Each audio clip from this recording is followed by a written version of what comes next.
어린 시절 어린이들의 마음을 사로잡았던 로봇 태권브이부터 입기만 하면 슈퍼맨처럼 막강해지는 아이언맨 슈트까지 영화나 만화 속에서나 볼 수 있었던 로봇들.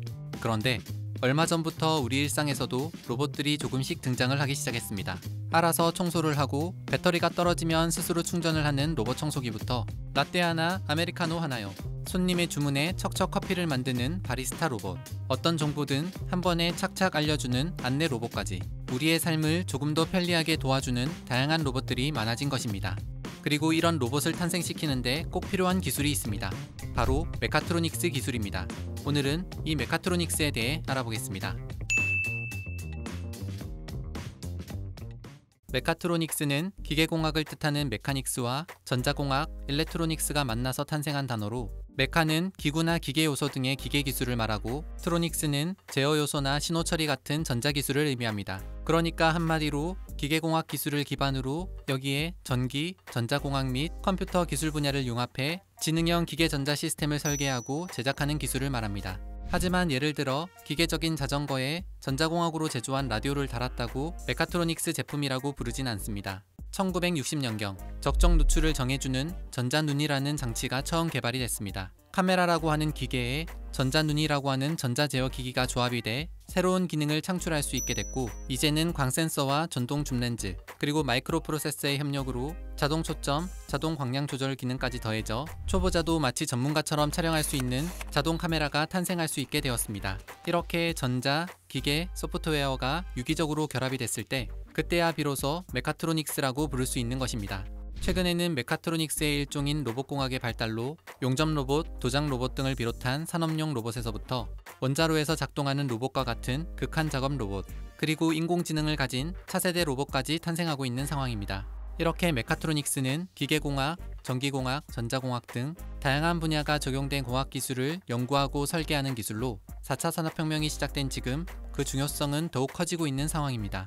한편 메카트로닉스는 일반인들에게 다소 낯설지도 모르지만 사실 제조 분야에서는 아주 익숙한 단어로 이미 오래전부터 한 나라의 제조 산업을 결정짓는 핵심 기술로 여겨져 왔습니다. 특히 제조업의 생산 양상이 60년대에는 더 많이, 70년대에는 더 싸게, 80년대에는 더 좋게, 그리고 90년대에는 더 빨리 등으로 변화되어 왔다면 이제는 초소형화, 복합 시스템화, 디지털화가 되어가고 있기 때문에 메카트로닉스 기술은 더 각광을 받을 수밖에 없는 것입니다. 그렇다면 이 메카트로닉스는 대체 언제부터 시작이 된 것일까?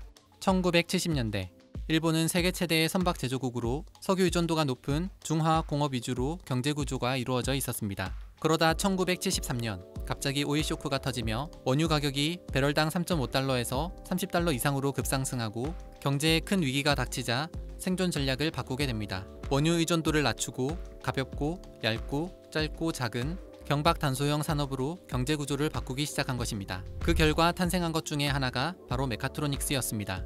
이 메카트로닉스라는 단어는 일본의 야스카와 회사의 수석 기술자 테츠로 모리라는 사람이 처음 만들었는데 이제는 세계적인 용어로 정착이 됐으며 그 이후 일본은 메카트로닉스 왕국이라고 불릴 정도로 관련 기술과 산업이 발달해 있는 상황입니다. 이렇게 메카트로닉스는 기계의 자동화나 첨단화 정도의 수준을 넘어 한 나라의 제조산업 경쟁력을 결정짓는 데 큰 역할을 하기도 합니다. 그리고 우리나라에서도 이미 다양한 곳에서 메카트로닉스 기술이 쓰이고 있습니다. 기계를 전자 시스템으로 제어함으로써 우리가 2층을 누르면 정확히 2층으로, 10층을 누르면 또 정확히 10층으로 자동으로 거리를 계산해 우리가 원하는 층에 한 치의 오차도 없이 데려다주는 엘리베이터, 여러가지 반도체와 디스플레이 장비가 한 곳에 모여 메카트로닉스 기술의 집합체로도 볼 수 있는 컴퓨터, 또 자동차부터 항공기, 디지털 카메라, 복사기 같은 대부분의 자동화 제품뿐 아니라 우주항공, 의료공학, 로봇 시스템, 무인 생산 시스템 같은 첨단 산업 분야에서도 이미 핵심 기술로 쓰이고 있습니다. 현대의 기술 분야에서 메카트로닉스와 무관한 기계 제품은 찾아보기 힘들 정도입니다. 또 앞으로도 메카트로닉스 관련 기술자가 활약할 분야는 무궁무진합니다. 자동차, 항공, 조선 및 각종 기계 생산업체와 전자, 화공, 금속, 재료 등 모든 산업 분야에서 메카트로닉스 기술을 필요로 하고 있으며 특히나 4차 산업혁명 시대를 맞아 드론이나 3D 프린터, 우주왕복, 스마트 공장과 산업용 로봇, 또 그리 멀지 않은 미래에는 요리해주는 로봇, 빨래 개주는 로봇, 강아지 산책시켜주는 로봇처럼 종류가 다양한 개인용 로봇까지 보급이 상용화되면 관련 기술자들의 인기는 늘어날 수밖에 없을 것입니다. 특히나 갈수록 인구가 줄어들고 있는 상황에서 경제활동 인구 역시 부족할 것은 당연한 일로 로봇 자동화는 필수적으로 일어날 수밖에 없기 때문에 갈수록 메카트로닉스 관련 기술 인력 수요는 더 늘어날 전망입니다. 그렇다면 이렇게 앞으로 4차 산업혁명 시대를 이끌어갈 핵심 기반 기술, 메카트로닉스 관련 기술은 어디서 어떻게 배울 수 있을까? 고용노동부와 한국산업인력공단에서 지원하는 직업훈련 사업인 국가인적자원개발 컨소시엄 사업을 통해 무료로 메카트로닉스 관련 기술을 배울 수 있는 곳들이 있습니다. LG전자, 건화, 경남테크노파크, 두산중공업, 전자부품연구원, 삼성 SDI, 아진산업, 포스코, 화천기공, 한국로봇산업진흥원, 한국산업기술협회, 현대로템, 현대로보틱스, 현대자동차 등이 있는데 대한민국 청년이라면 누구나 국가인적자원개발 컨소시엄 사업을 통해 전문적이고 체계적인 메카트로닉스 관련 기술을 배울 수 있습니다. 자세한 사항은 챔프 홈페이지 www.c-hrd.net을 참고하시기 바랍니다. 지금까지 미래 산업의 중심이 될 기술, 메카트로닉스에 대해 알아봤습니다.